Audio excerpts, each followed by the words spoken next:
John 10:10 says, "The thief comes only to steal and kill and destroy. I came that they may have life and have it abundantly."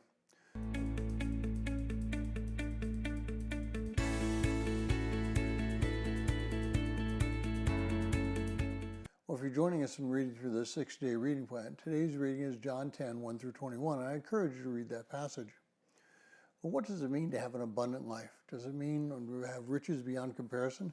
Does it mean there will be no worries or struggles? Does it mean that we will get all that we want?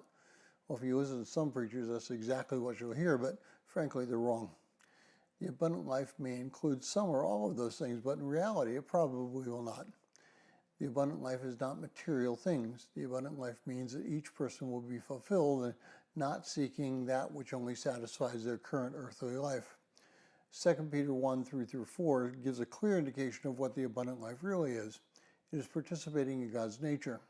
It is through that participation that we become fully realized and satisfied with who we are and what we're doing. It is when we stop looking for material things to satisfy our needs that we begin to understand and appreciate what God has done for us.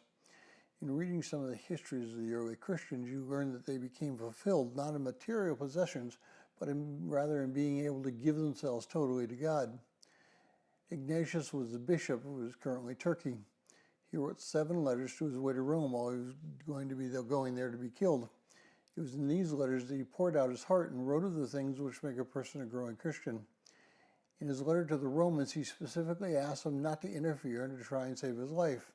Instead, he said that through his death, he will finally become fully human. What he meant by that was that when he will stand before God, he will be fully realized and be complete. It is by giving ourselves up that we become complete in Christ. It is by giving our wants and desires for God's wants and desires. It is becoming wholly dedicated to Him. How far are you in your quest to be fully devoted and dedicated to God through Christ?